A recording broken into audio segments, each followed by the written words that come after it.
आप विद्वज्जन, धर्म प्रेमी सज्जनों, वंदनीय मातृशक्ति, देश के भविष्य कर्णधार प्रिय बालक और बालिकाओं, बहुत अच्छा लग रहा है आप लोगों के बीच में आज इतनी बड़ी संख्या को देख करके।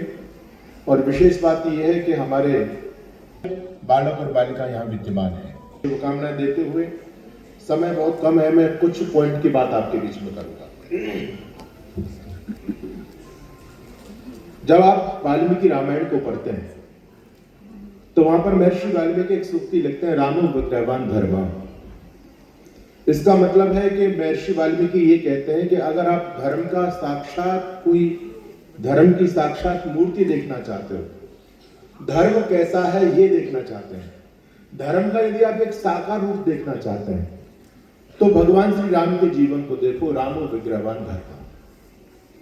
महर्षि वाल्मीकि की वो सूक्तियां, वो पंक्तियां आज मुझे याद आ रही हैं कि यदि आप समर्पण, सेवा, त्याग, ऋषि भक्ति, देशभक्ति, मानवता की सेवा को एक समग्र एक व्यक्तित्व में देखना चाहते हैं तो आप स्वामी श्रद्धानंद के जीवन को देखिए।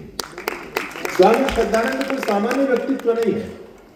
हमको इसलिए ऐसा लगता है कि हम आर्य समाज की परंपरा से जुड़े हुए हैं और स्वामी श्रद्धानंद भी एक आर्य समाज के सन्यासी थे। केवल स्वामी श्रद्धानंद का इतना ही परिचय नहीं है। स्वामी श्रद्धानंद एक ऐसे व्यक्तित्व थे जिनका सम्मान न केवल आर्य समाज में होता है बल्कि समस्त हिंदुस्तान में जहां जहां सनातनी बसा हुआ है वो सभी स्वामी श्रद्धानंद को हृदय से प्रणाम और नमन करते हैं। इतनी खूबी थी स्वामी श्रद्धानंद जी के जीवन में। वस्तुतः जब उनके आप जीवन को देखते हैं तो वो हर चीज में एक अग्रगण्य नेता थे। वो दिल्ली के बेताज बादशाह थे। एक ऐसे सेवा भावी समर्पण उसके जीवन में था, स्वामी श्रद्धानंद के जीवन में, कि समर्पण की दूसरी कोई मिसाल स्वामी श्रद्धानंद के अलावा आपको मिल नहीं सकती। अगर आप त्याग की बात करते हैं तो त्याग स्वामी श्रद्धानंद जी जैसा आपको कहीं मिल नहीं सकता। इससे बड़ा और क्या त्याग हो सकता है। वैसे ये भारत भूमि त्यागियों की भूमि है, संतों की भूमि है, सिद्धों की भूमि है। लोग हमने देखे कि गृहस्थ से संन्यास में चले जाते हैं या सीधे ब्रह्मचर्य से भी लोग संन्यास में चले जाते हैं और अपना सब त्याग कर देते हैं, लेकिन जो प्रॉपर्टी होती है उस प्रॉपर्टी को अपने भाइयों के नाम से रहने देते हैं। बोले मुझे क्या मतलब, मैं तो सन्यासी बन गया। अगर कोई व्यक्ति गृहस्थ से सन्यासी बनता है, बहुत बड़ी प्रॉपर्टी उसके पास में हो, बंधु हो, तो आदमी क्या करेगा, अपनी प्रॉपर्टी को बच्चे के नाम कर देता है, मुक्त हो जाता है संसार के बंधनों से और वो राष्ट्र की सेवा में लग जाता है। ऐसे लोग भी बंधन है, प्रणम में है। लेकिन बंधु स्वामी श्रद्धानंद इसलिए बहुत विशेष है कि स्वामी श्रद्धानंद गृहस्थ से गए, उनके 4 बच्चे भी थे। जब गृहस्थ से संन्यास बने तो उनके जो बच्चे छोटे छोटे उनका भी पालन किया और गुरुकुल में अपने बच्चों को भेजा। और मैं कहता हूं इतिहास के वो पहले ऐसे पिता थे स्वामी श्रद्धानंद। यदि आप उनके गृहस्थ जीवन को देखें, सांसारिक संबंधों को देखेंगे तो एक ऐसे पहले पिता थे जब अपने बच्चों को गुरुकुल में एडमिट कर दिया, एडमिशन दिला दिया, गुरुकुल का संचालन करने लग गए। और जब गुरुकुल को अर्थ की आवश्यकता पड़ी, पहले तो उन्होंने अपनी सारी संपत्ति को ही बेच दिया था संस्थाओं के लिए, गुरुकुल चलाने के लिए। लेकिन अब एक छोटी सी जालंधर की कोठी बची हुई थी, बस एक जालंधर की कोठी बची हुई है और गुरुकुल को धन की आवश्यकता है। अब स्वामी श्रद्धानंद सोच रहे कि अब धन में कहां से लाऊं, अभी तो मेरे पास में भी है, लेकिन एक तरफ उनको यह भी ध्यान आता है कि मैं भी 2 बच्चों का पिता हूं। अगर अपनी ये पैतृक संपत्ति में बेच दूंगा तो मेरे बच्चे कहां जाएंगे, इनके लिए कोई आशियाना भी नहीं होगा। मैंने सारी प्रॉपर्टी तो बेच दी अपनी, जिन पर बच्चों का अधिकार था, लेकिन अब केवल एक मकान बचा है। इन बच्चों की तरफ भी मुझे सोचना चाहिए। लेकिन वो निष्क्रिय सन्यासी, वो राष्ट्रभक्त सन्यासी, उसके समर्पण को हम प्रणाम करते हैं। कितना बड़ा समर्पण अन्यत्र में देखने में नहीं आएगा। स्वामी श्रद्धानंद अपने दोनों बच्चों को गुरुकुल की 4 दीवारी से बाहर लेकर के गए और कहा, मेरे बच्चों मेरे साथ आओ। जब दोनों विद्यार्थी गुरुकुल से बाहर गए, बच्चों ने पूछा, पिताजी ऐसी कौन सी विशेष बात है कि आप हमको गुरुकुल की दीवार से बाहर लेकर के जा रहे हैं, कोई बातें तो यही बता दीजिए। स्वामी श्रद्धानंद कहते हैं कि गुरुकुल में मैं आचार्य हूं और तुम मेरे शिष्य हो, हमारा एक दूसरा रिश्ता होता है गुरुकुल में। लेकिन अब गुरुकुल की 4 दीवारी से मैं इसलिए आपको बाहर लेकर के आया हूं कि यहां मैं तुमसे अपने पिता की हैसियत से बात करूंगा और तुम मेरे बेटा हो। दोनों बच्चों ने कहा कि पिताजी आप आदेश कीजिए, क्या कहना चाहते हैं। स्वामी श्रद्धानंद कहते हैं, मेरे बच्चों, अब राष्ट्र धर्म के लिए, इस गुरुकुल के लिए, धर्म और संस्कृति के लिए सहयोग की धन की आवश्यकता है। मेरे पास अब धन नहीं है, अब केवल एक जालंधर की कोठी मेरे पास बची हुई है। जिस पर तुम्हारा भी पैतृक अधिकार बनता है, वो तो संपत्ति तुम्हारी है, लेकिन राष्ट्र धर्म सर्वोपरि होता है। अगर राष्ट्र ही नहीं बचा तो संपत्ति का क्या होगा? मैं चाहता हूं कि जालंधर की जो कोठी है उसको भी बेच करके, जो मेरी एकमात्र संपत्ति बच्चों के लिए बची है, उस संपत्ति को भी मैं बेच करके मैं गुरुकुल और राष्ट्र की सेवा में लगाना चाहता हूं। क्या तुम अपनी सहमति दोगे? दोनों बच्चों ने कहा कि पिताजी, जब पिता के इतने उदात्त भाव हो तो हम कैसे पीछे रह सकते हैं। बंधुओं, स्वामी श्रद्धानंद ने अपनी एकमात्र जो प्रॉपर्टी बच्चों के लिए बची थी, उस प्रॉपर्टी को भी बेच दिया और राष्ट्र धर्म के लिए उसको भी समर्पित कर दिया। ऐसी कोई मिसाल आपको उदाहरण कहीं मिलेगा दुनिया में? सन्यासी बन जाता है लेकिन पैतृक संपत्ति अपनी रहती है। मैं उसको गलत नहीं बता रहा हूं, लेकिन एक देखिए समर्पण देखिए कि जिसने अपने बच्चों के हाथ में कटोरा दे दिया हो। ये दुनिया का एक अनोखा पहला पिता था स्वामी श्रद्धानंद। इसलिए स्वामी श्रद्धानंद को जमाना याद करता। आज भी स्वामी श्रद्धानंद का 99वां बलिदान का दिवस हम मना रहे हैं।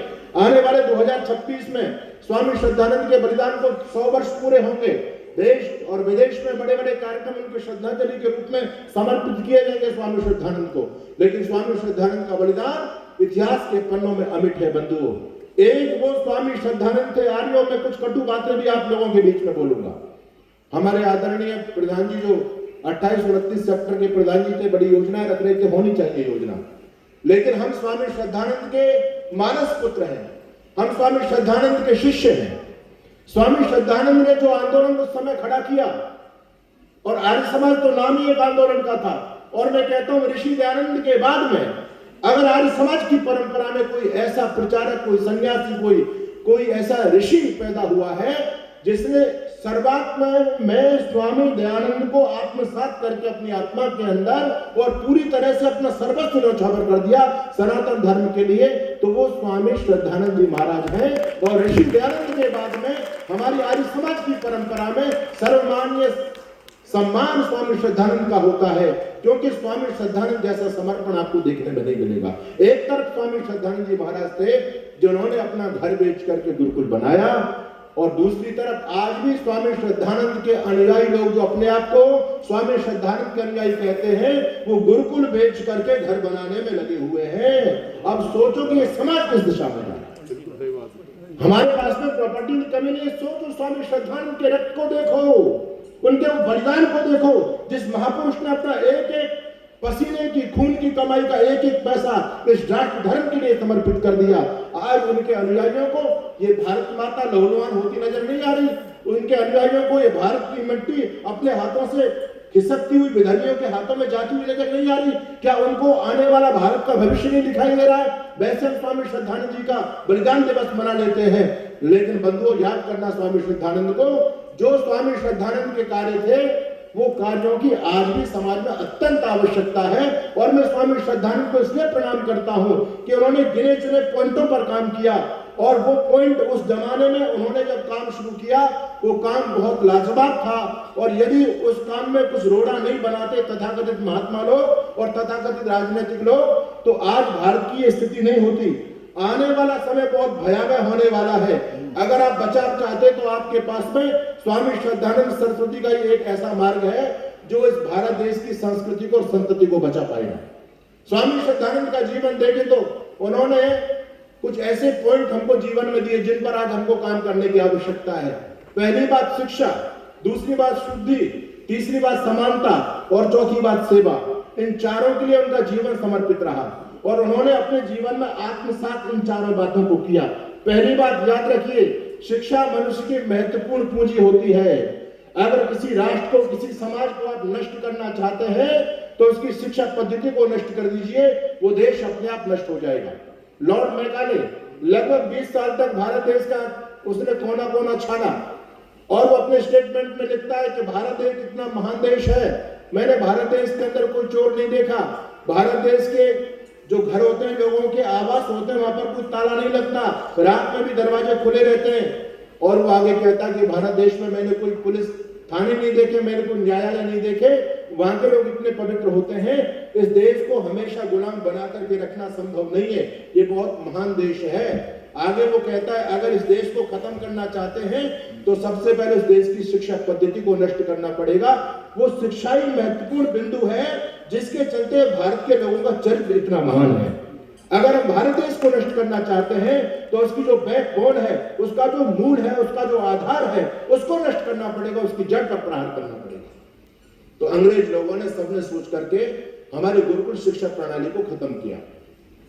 लॉर्ड मैकाले कहता है कि जो एजुकेशन सिस्टम में भारत में लागू करना चाहता हूं, अगर तुम मेरा साथ दो तो आने वाले समय में भारत देश के नौजवान बाहर से देखने में भारतीय नजर आएंगे, लेकिन अंदर से पूरी तरह से अंग्रेज होंगे, वो काले अंग्रेज होंगे।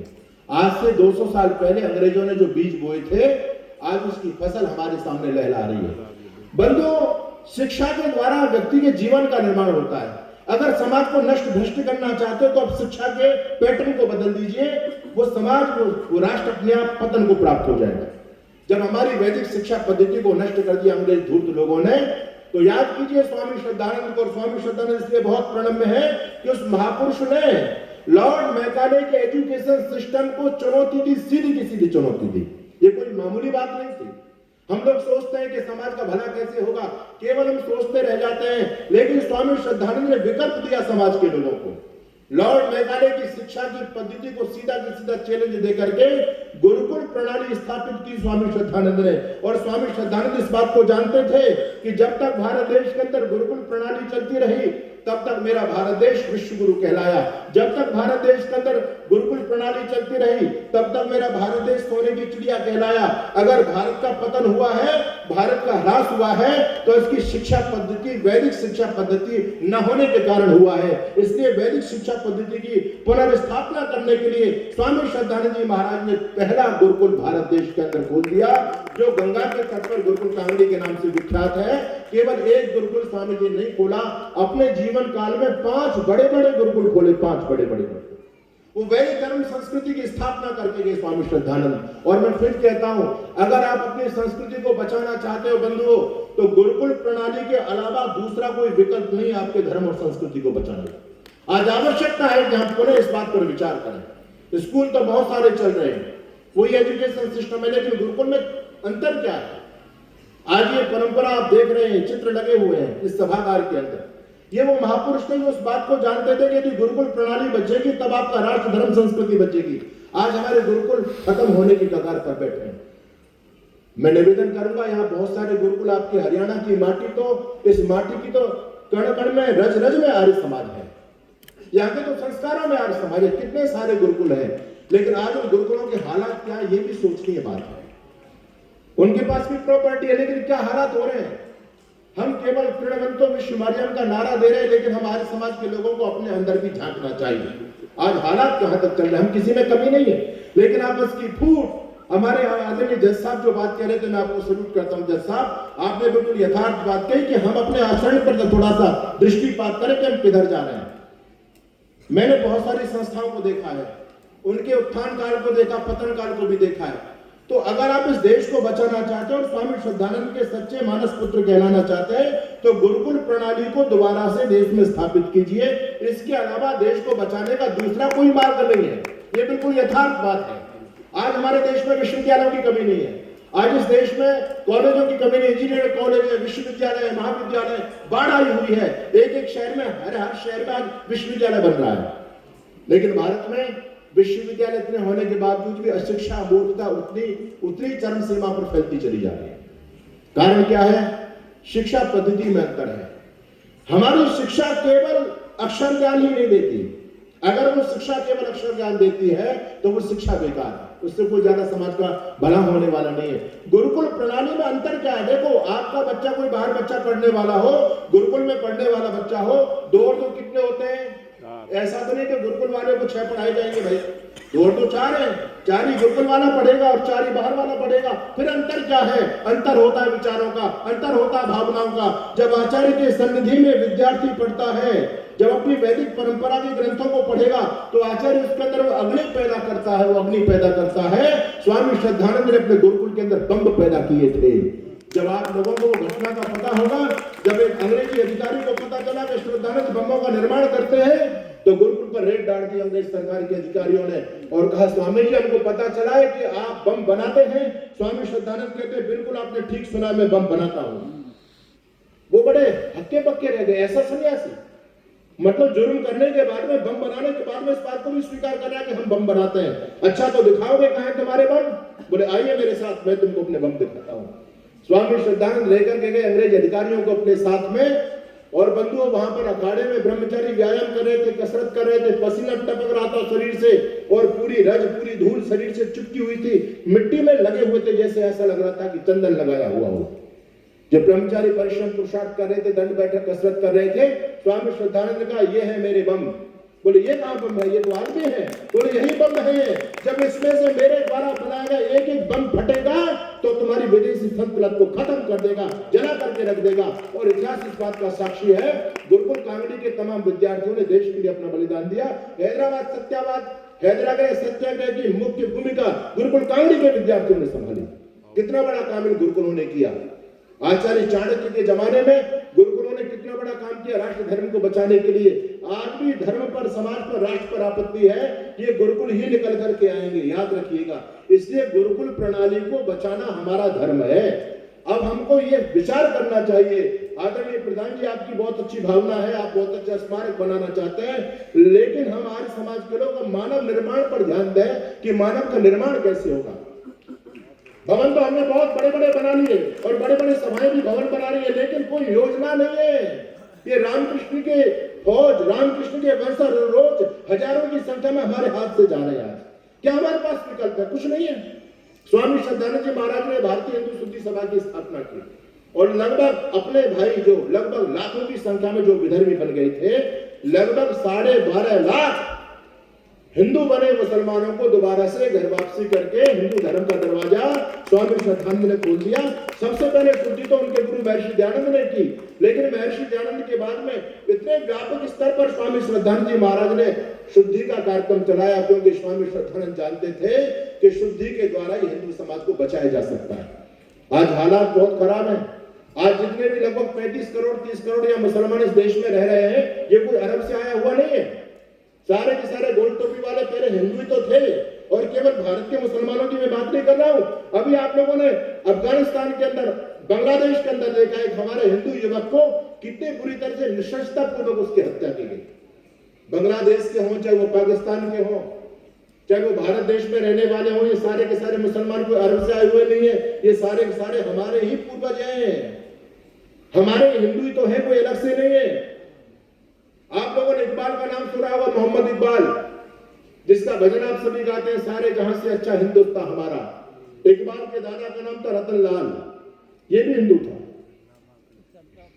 मोहम्मद अली जिन्ना, जिसने भारत पाकिस्तान का विभाजन कराया, उसके दादा का नाम था जैनाबाई ठक्कर, वो भी हिंदू था। शेख अब्दुल्ला जो जम्मू कश्मीर का मुख्यमंत्री है, इसके दादा का नाम था बाल मुकुंद कौल।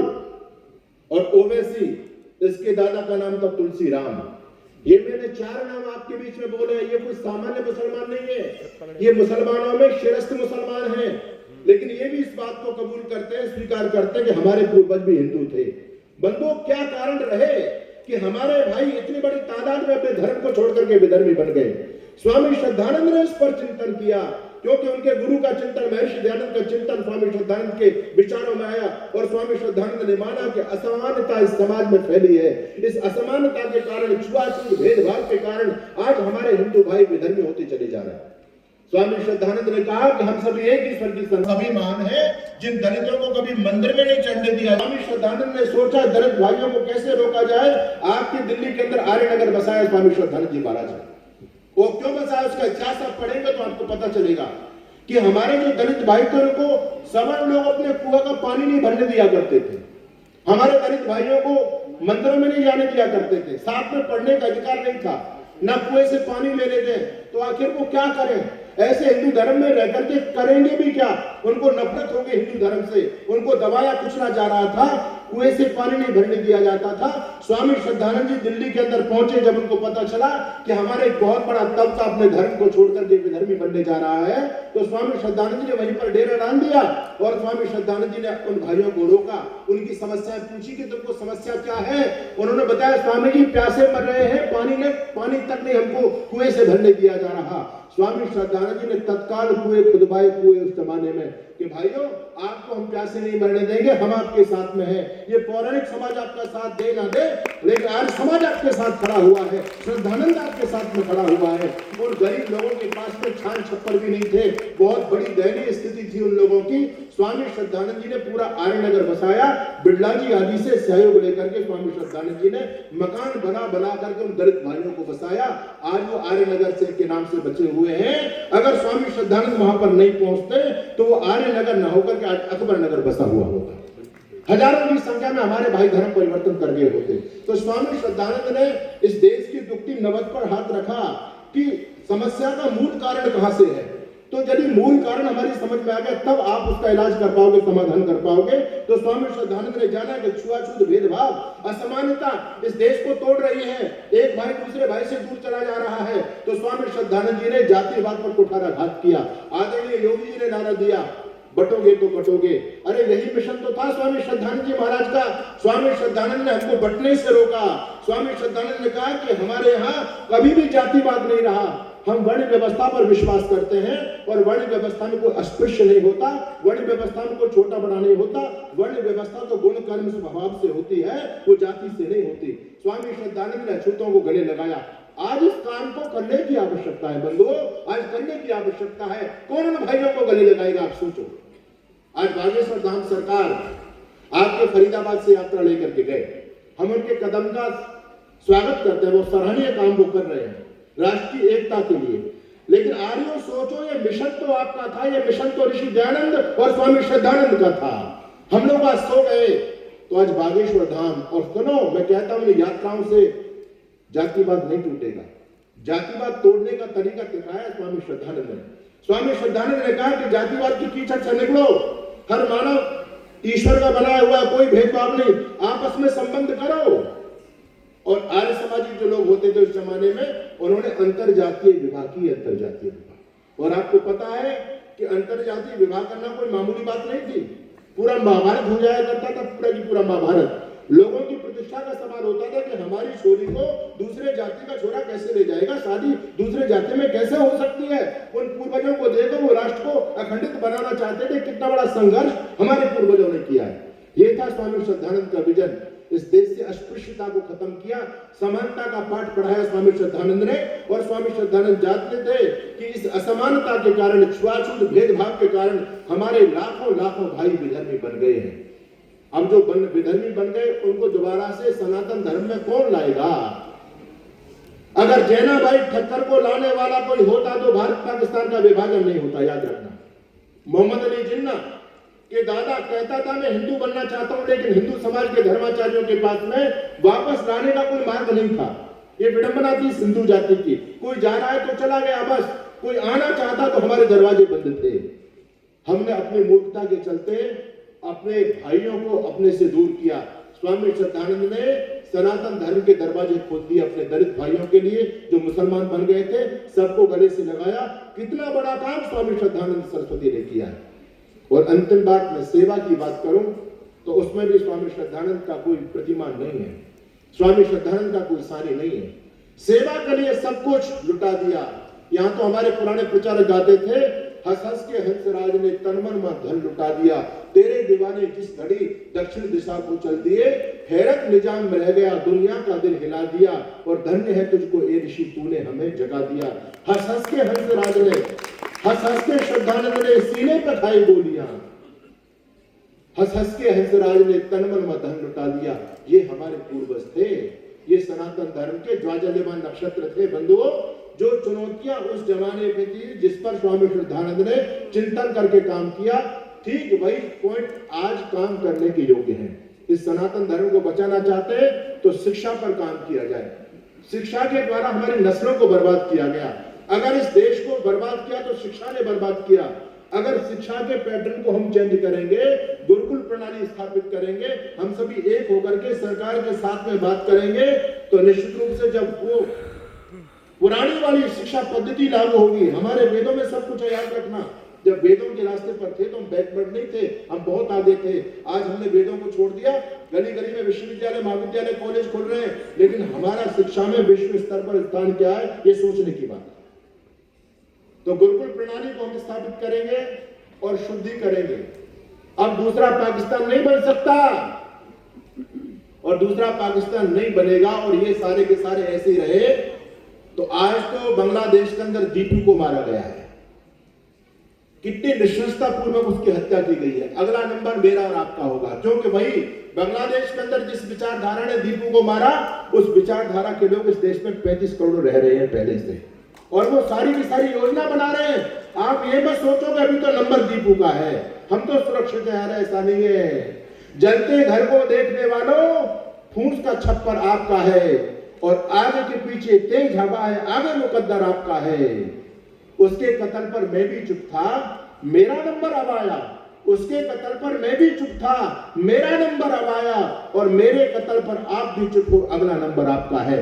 याद रखना, बचेगा कोई नहीं, क्योंकि ये विचारधारा इतनी गंदी और इतनी घातक विचारधारा है, ये हर काफिर का सर कलम करना चाहती है। हम सभी काफिर हैं। इस विचारधारा से उन लोगों को निकालना, ये सिखाया स्वामी श्रद्धानंद जी महाराज ने, और यदि शुद्धि होकर के वापसी हो जाए तो देश की हर समस्या का समाधान हो सकता है, हर समस्या का समाधान हो सकता है।